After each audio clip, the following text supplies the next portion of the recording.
Hey guys, welcome back to Sad Dad.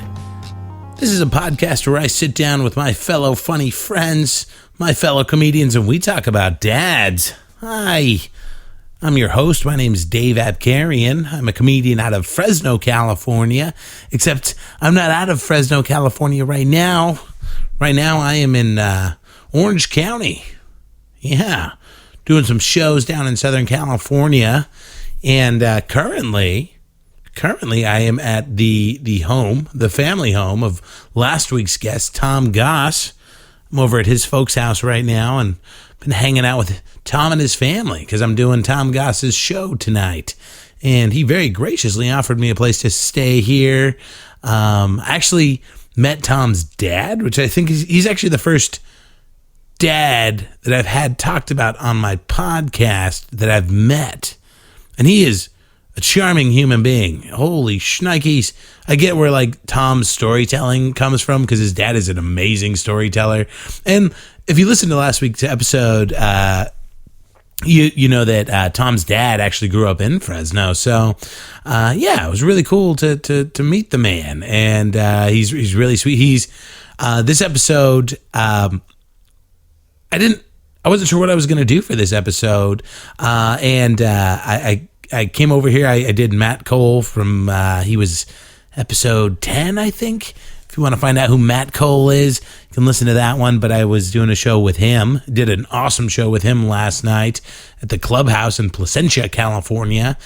And I was staying with Matt the last couple of days, crashing on his couch. And then I didn't want to like overstay my, like, I'm sure Matt would have been totally cool if I was like, hey, Matt, I really need to stay one more night. But I didn't want to overstay my welcome, you know? It's not fun. So I hit up Tom since I was doing Tom's show tonight. And he was like, yeah, man, I'm hanging out with my folks. I'm staying here. He actually splits his time between here in Orange County where we're at and Los Angeles. And today he is at home. He's at home at his folks' place. And I'm actually sitting in Tom Goss's room right now. Yeah. He's got a very comfortable bed. And again, very great. He's got his own bathroom, which is really cool. That's nice. You know, I don't want to have to, you know, it's always embarrassing to poop in other people's houses, you know? I don't know. But it's cool. It's nice and secluded. A good pooping spot. So there's plenty of TP I checked. I haven't pooped in a toilet yet. I just, probably tomorrow. I'll probably be pooping it tomorrow. I don't know why I'm talking about poop. I'm sorry. But I came over here, over to Tom's place, Tom's folks' place, and Tom was here with another comedian, and they were doing a little writing sesh, little joke writing sesh. And I met this other comedian. She was great, and I needed to do a podcast to put out for you guys today. So I asked her if she'd be down to talk about her dad and herself and all that fun stuff. So I really kind of blindsided her with it, but she was totally on board. Her name is Sasha Sakha, and I'll of course link all of her social media stuff if you like her. She's just getting started in comedy, and it's really cool.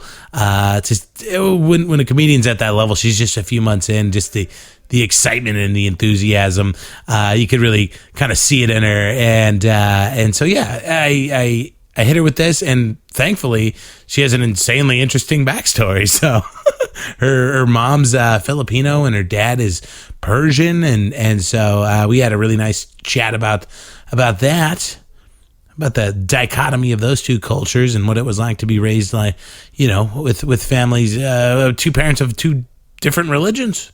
It's wild. It's nuts. My parents were one religion.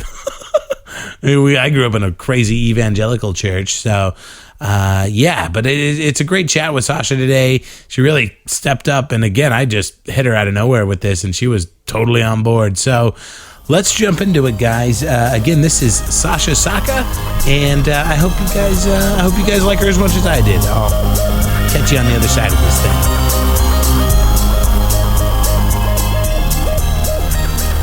Ashtray coasters? Yeah, I'm just saying they make good ashtrays. I mean, they do. You're not wrong about that. Are they? But what was their original purpose? I don't know. I actually, now that I think about it, I wonder if they're supposed to go this way.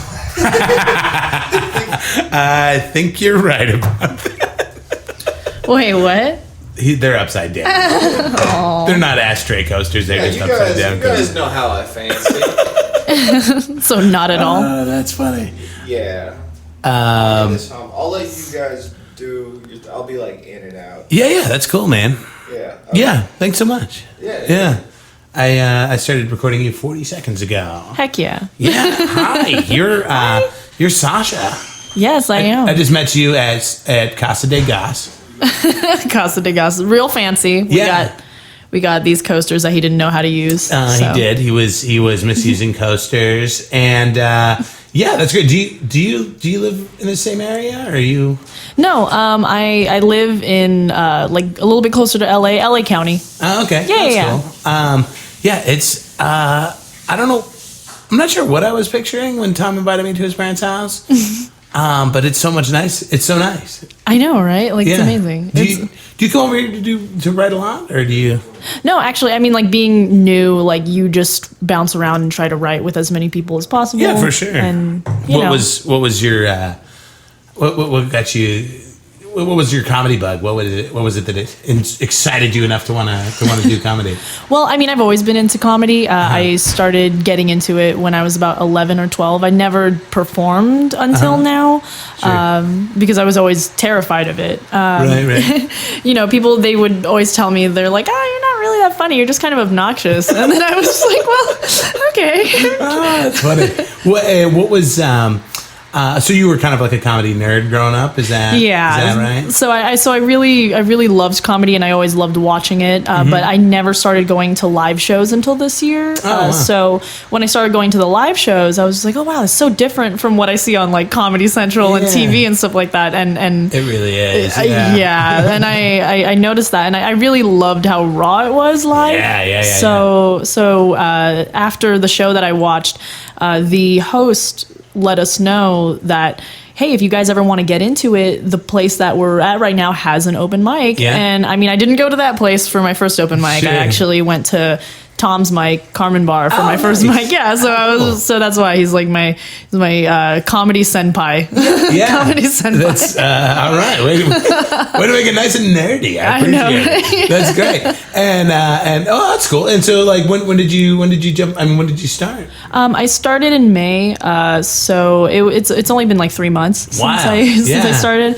But that's exciting. Yeah. Because I mean, it's all just so new and fun. Are you able to sidestep some of the politics of the scene and some of the drama? Definitely. You have to. You really have to. You can't get involved in that, especially like being so early into it. If you do get involved in those types of things, then it's just going to stray you away from like your focus. Yeah. Absolutely. Well, it's great. Yeah, because and we're doing the Carmen Bar tonight. I'm doing a spot there with Tom, which is really exciting. He was up last week doing a bunch of. He was actually my guest last week on my show. Dope. That's amazing. Yeah. And so it was, I don't know. Every time I see Tom, it gets me so excited because I talked about it last week, but Tom just lets me be as weird as I want to be. And he's not really judgmental about it. And that's great. It's really cool. He's helping out young comics out here too. Yeah. That's awesome. No, he's a very pure human being. He's a very pure human being as we sit in the shadow of the Buddhist. Talk about your dad. We're not even close to that yet. Sorry.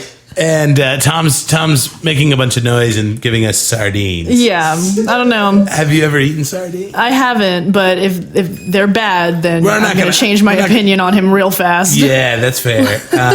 I remember I used to eat sardines when I was a kid, and I don't eat sardines now. I've never even tried it. I'm vegetarian, so I couldn't start now. But well, it's a great excuse to not eat sardines. Yeah, Good for you. No, that's how I'm going to deflect. That's funny. Who are some of the people that you look up to in comedy? Like, who are your As of recent, I really love Ali Wong. Yeah. She's one of my favorites. Such a great person and so funny. Like such an amazing energy on stage too. Yeah. And I also really love Neil Brennan. I mean, he talks about his daddy issues on stage. Yeah, for sure. That is something I really look up to. Here's a question for you, and I'll run something by you and see what you think about it. But have you gotten to meet famous comedians? No, I haven't. No, you haven't. Here's the wildest thing about comedy that I've found is like, because I played in and out of bands, you know, like when I was younger, and it's at no point was I ever close to ever being in the same room as like, I don't know, any famous band, you know. I mean, I was never in the same room as Guns N' Roses, or, right? You know, they weren't like passing you in the hallway. Yeah, you know? Exactly. Yeah. The wildest thing to me about comedy is like that can happen. Like you can just walk by one of the biggest comedians in the world, and you guys can be in the same building together, and like there's just this weird like maybe it's because comedy is a smaller community than music. I don't know. Oh, hang on one second. This thing's acting up on me again.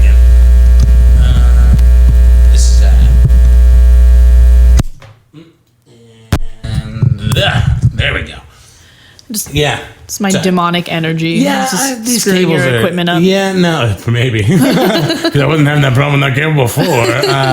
It's just the wildest thing to me about comedy is just the accessibility of comedians in general. I mean, yeah, no, and that's what I found really crazy getting into comedy was like just seeing like how easy it is, and it's because of how raw and like accessible, like just getting up on a mic and then being around all these really influential people. It's just like, wow, like you just need to go for it. Like when it comes to getting into comedy, like you just need to go for it. But at least have a message, have a mission. Sure. You know, like definitely don't just go up there blindly. Like I think I'm funny sometimes because people at parties think so. Like that's just strange. Right. and what's wild too about, I mean, I've been here for about 2 hours and just listening to you and Tom, like, right. I feel like I've really gotten to know you. Like you went some wild places. What's I mean, talk a little bit about your background. I mean, you said you're half Filipino, half what was this? Persian, half Iranian. Yeah. We say Persian so that it's nicer for people. Yeah, that whole Maz Jobrani bit. Like yeah, right. Persian, yeah. Yeah. That's wild. What was that like growing up? I mean, were your folks together? Or? Yeah, my parents are still together. It was strange. Very, very different cultures. You know, my dad being from Iran, my mom being from Mandaluyong in the Philippines. It's strange because you know, my mom is a very very strong, independent, like very hard-headed woman, and she's not taking anybody's shit ever. So my dad being from Iran, like he wasn't used to like women like that. So then she raised me to be the same way, and then now he just has like 2 crazy women in the house that are just bossing him around at every turn. Funny. And did they meet here in Southern California? They did, yeah. My mom is a general contractor, an interior designer, so she makes houses and designs them, whatever. And then my dad, he was in the granite business when he got in here to California. And, you know, they met through that. And then they started a business together. And then 2008 happened. And then wah. So, so that's essentially what happened. But they started out with that, you know, business and making houses. That's kind of cool. That's like a perfect pairing. Yeah, I mean, it was cool for the experience of like getting to see them work together all the time, but like in terms of like cultural synergy and having like synergy in the house, not so much. Because that's wild. So they were. I mean, I guess what. So I mean. They both like stuck with their respective cultures. Was there like ever like a mixing for you, or was there ever like a discussion of like how they were going to raise you and like what, you know what I mean? Like, well, actually, I have a bit about it. I tell people all the time. I'm just kind of like my parents. Like they never had any cultural synergy. They attempted to teach me both of their languages just so that they knew if the other one was talking shit or like cheating. So that's so no, there wasn't any like. Question about how they were just going to bring me up. My mom just like took it upon herself. Oh, wow. Yeah. She just how funny.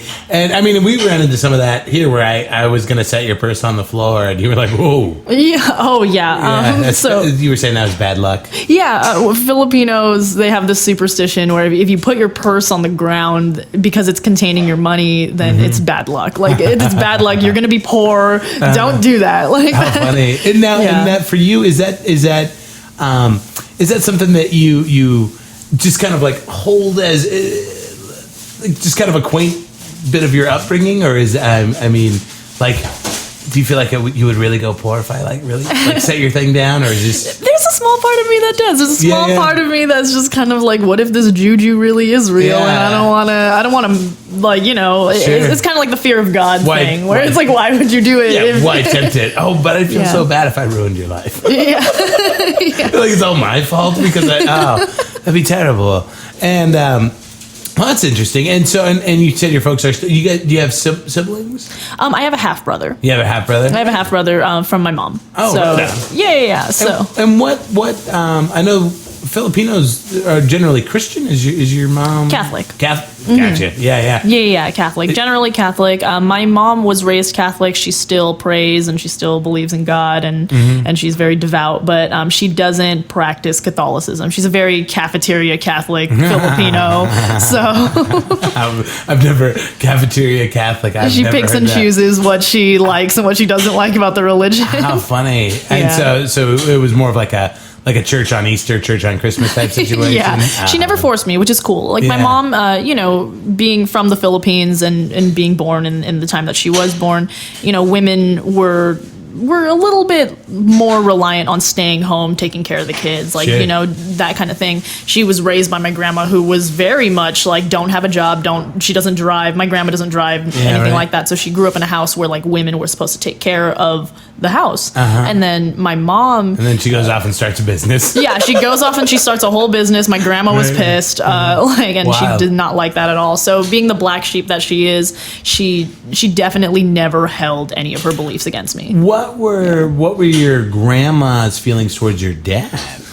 I never really got her input on my dad, but I'm sure they were fine. Sure. Okay, cool. So there were no fights, nothing like that. That's good. I didn't know if she had any objections to her bringing home a Persian boy, I think the biggest objection was her starting the business. After that, she was just kind of like, well, I guess you're just doing whatever you want out here. Wow. Yeah. That's great. And so you said your parents don't have that business any longer.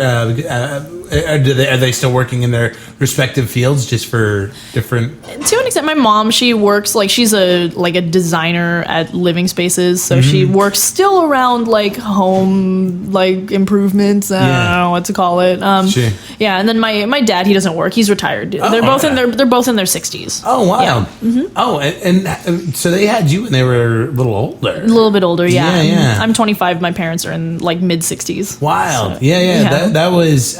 I'm 32, and I experienced that too, where my folks had me when my mom was 38 and my dad was 40. No, it's backwards. 36, 40. Then they had a younger brother. I had a younger brother too, and so she was 40. Yeah. What was?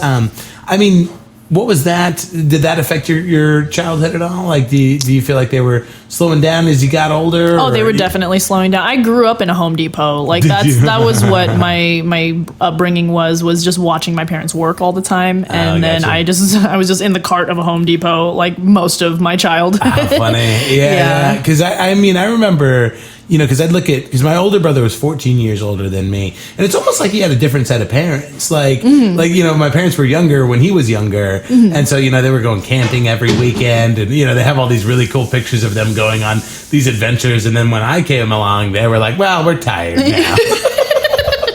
They didn't do. I mean, we still did those things, but not nearly at the same frequency. Yeah. You know what I mean? Yeah. My parents get tired after walking for 2 hours these days, so they're just like, all right, we walked around the mall, we're done now.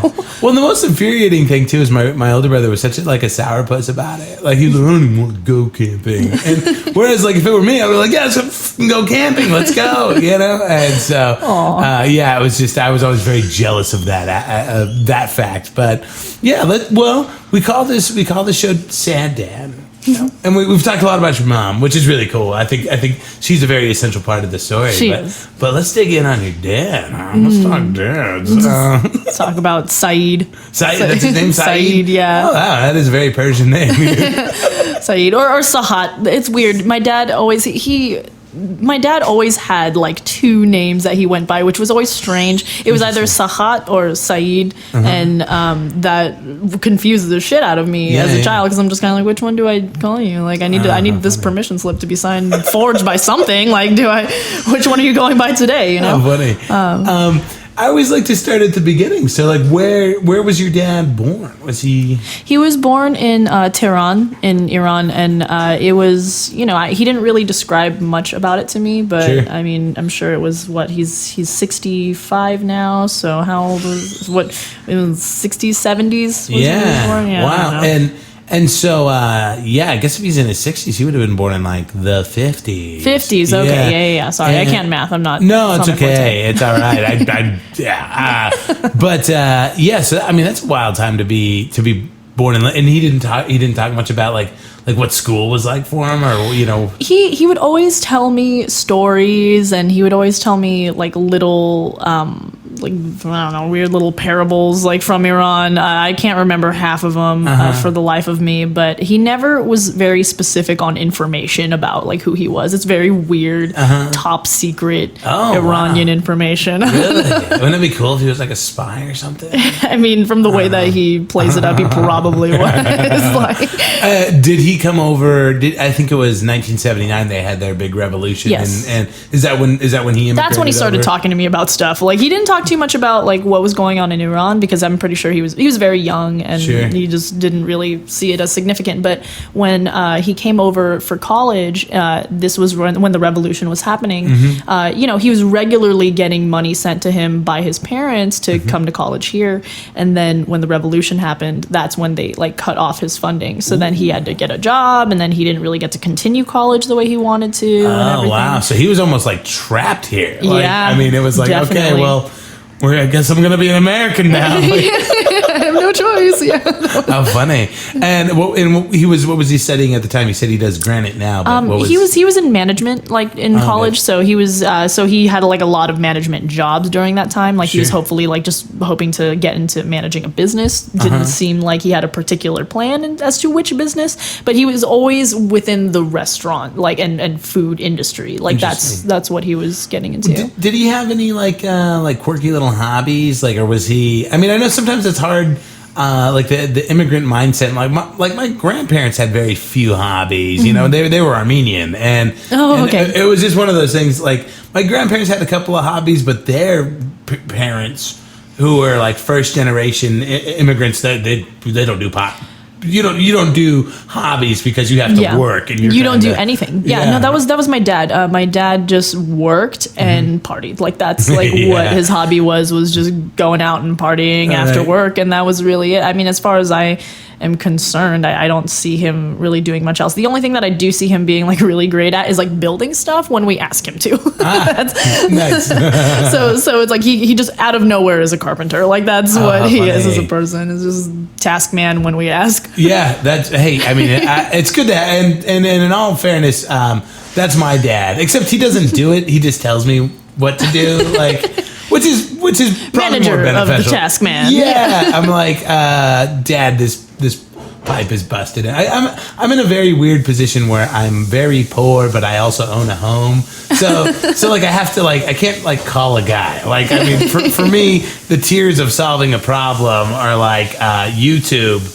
My dad burn the house down, because we're not saving this thing, and I'm not gonna call a guy because I can't afford it. So I rue the day that I own a home, and I'm gonna have to figure. Actually, what's weird in my relationships is I end up being that person, is like having to figure it out, because I date like really artsy fartsy guys who are useless to a degree. Sure. So I'm the one, because of my parents. Like I already kind of know what's going on, so I just instinctively go towards that, and then thankfully because of my dad. And then do you feel like that was sort of imparted onto you to like be a problem solver? I mean, did you see a lot of that from them? Definitely. Well, because we talked about my mom being very headstrong, very much like a problem solver. She just gets the job done. Like that's who she is as a person. So she like bestowed that upon me, but then also like just seeing my dad kind of do things without complaining like a lot. That was really what it was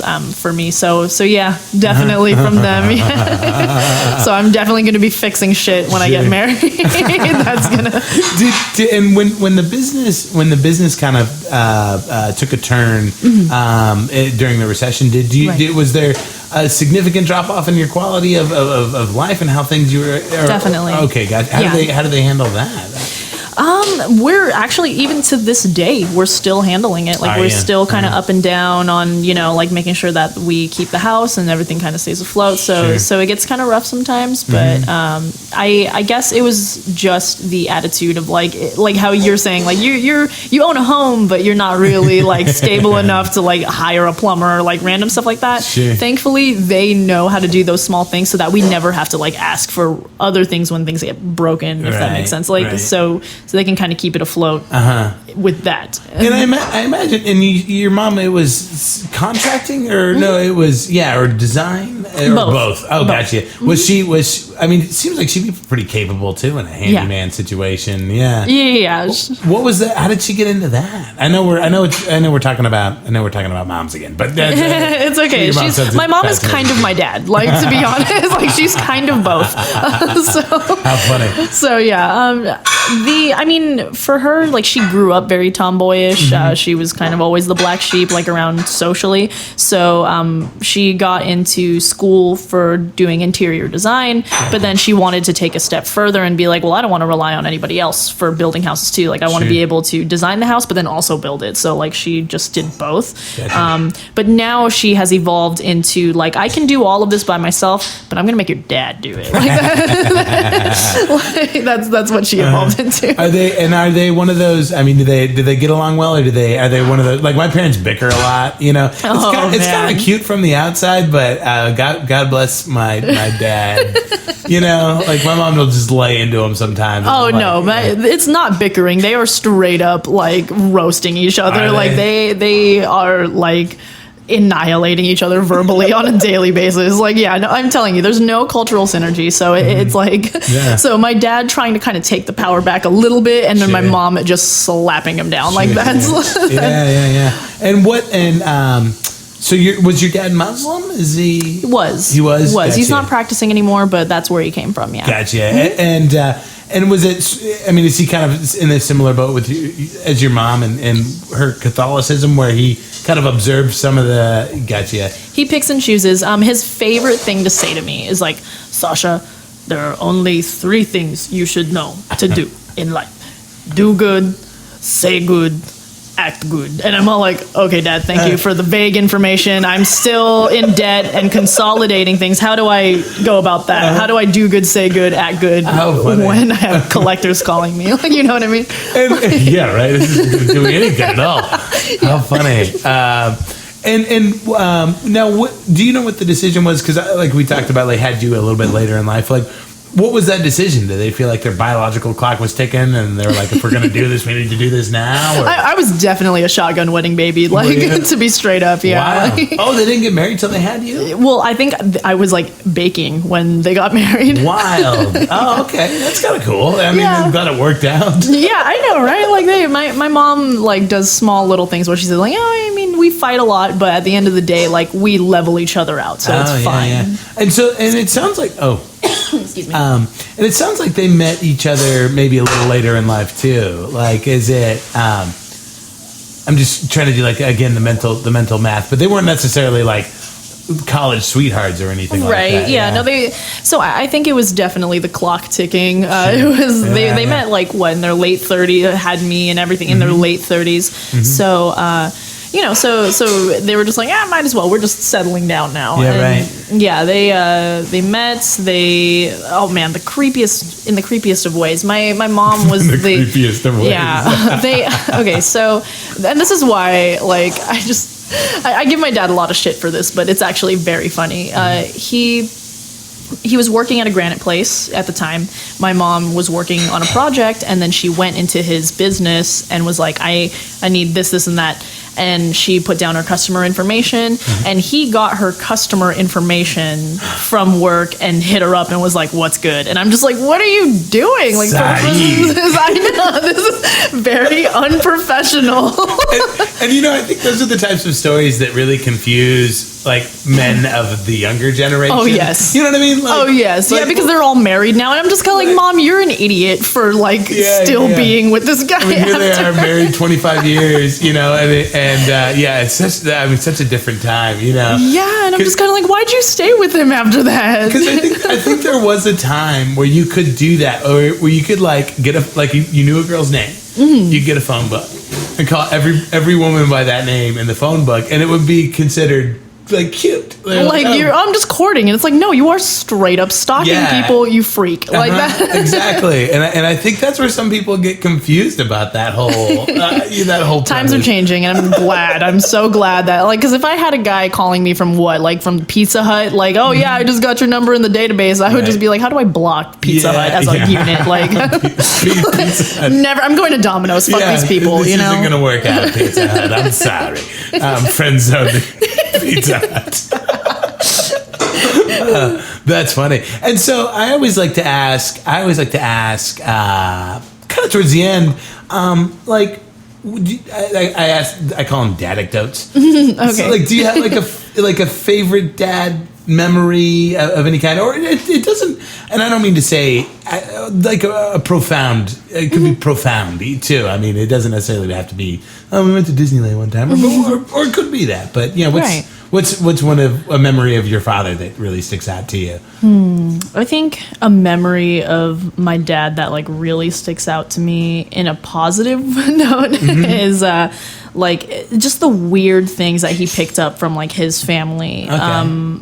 Like passing down traditions, or like passing down ways to deal with problems. Like I remember one thing that like I'll always remember is whenever I got sick, the one thing that he would do and make sure that he did every time I got sick was he would like get like a hot bowl of water, like a very, very hot bowl of water so that it was steaming. Yeah. He would put like a towel over my head and then just like make sure that the vapors get to my nose. Yeah. But at the same time, he would have very cold water, and then he would be washing my feet with the cold water, which was very weird. But I felt so much better afterwards. Wow. And it was every time I got like a cold or a cough or something, like that's like what he did to cure me.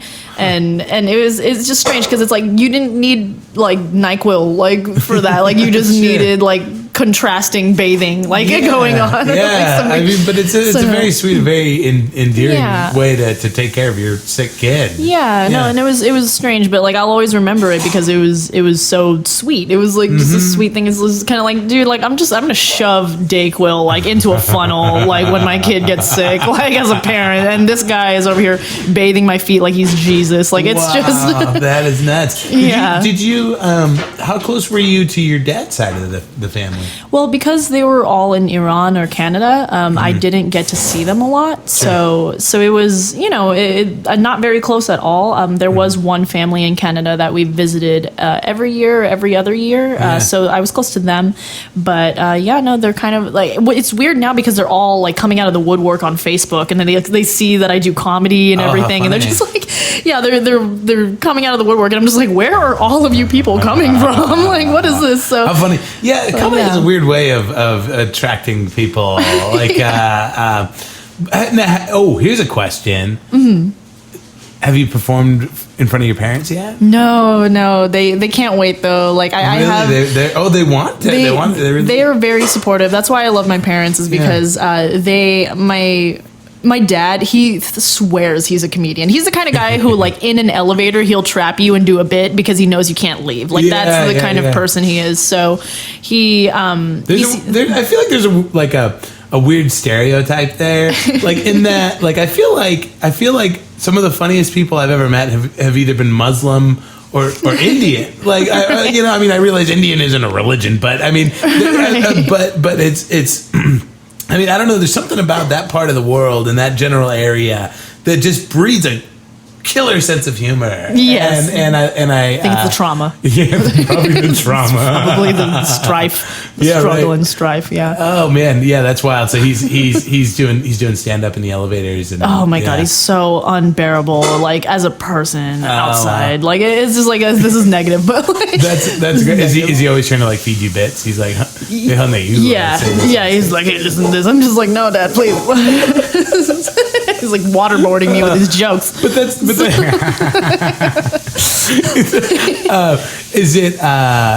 cool though that he's really encouraging of you. Very encouraging. And that's great. And your mom feels the same way, or she feels it's funny because she always wanted me to be a lawyer or like because like I have a way of talking to people that she was like, you should be a lawyer, and I'm just like, this is strange. But do you have a day job? What do you do? I work in customer service. I've just been working customer service for like 10 years. Yeah, so it's been I get it. Yeah, totally. Yeah, so it's no shame in that game. No, definitely not. It's it's nice. I'm a people person. I love people, so it works out. For the day job, especially when I'm doing comedy. It's relaxing job to have while you're doing this. So yeah. So then my mom, she always wanted me to be in something a little bit more prestigious, like being a nurse or being a lawyer or a doctor, whatever. And then after seeing my personality and seeing that I've always loved entertainment and I've always been really into performing in front of people, then she was just like, you found your thing. Like that's really cool that you found your thing, and I'm very proud of you. So, right. Oh, cool. Yeah, I know, right? That's the opposite story of what most people say on stage about doing comedy. And I'm just like, hey, my parents are like super supportive of me too. I'm like, damn it. The parents. Yeah, I have to dig deeper. Sasha, so I had a ton of fun talking with you today. Thank you so much for having me. Thanks for doing this like last second. I got to put this out tomorrow. Okay. So this is actually a little shorter than we normally go, but it's kind of cool because it'll be like a little mini episode. So I'll tag you. So thank you. So cool, and that was totally last second, and you were an awesome guest. So. Thank you for having me. You got it.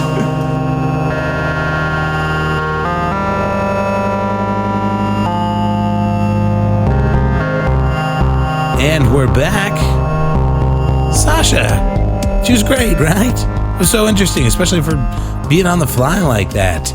I do apologize. I know this was a particularly noisy episode of Sad Dad, and it's again because I'm on the road. I brought kind of a pared down version of my podcasting setup, and in the background you hear a lot of noise, and that is actually Tom's dad. Because he is making us pasta. I'm recording this intro and outro right after I recorded that episode, and he's feeding us. So the noise you hear in the background is Tom's dad getting ready to feed us, because that's the kind of cool dude that he is, just feeding strangers. He'd never met Sasha before. He'd never met me before. And his first thing was like, well, you guys are staying for dinner. I was like, okay. Sweet. It smells really good. I'm so hungry right now. So I'm going to wrap this podcast up and go eat some food with Tom and his family. I am, if you're listening to this on the day that it comes out, I will be performing at, let me look it up. I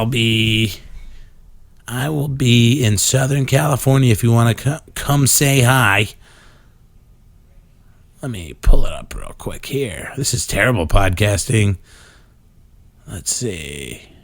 I'm doing Joe K's show, and it is son of a gun.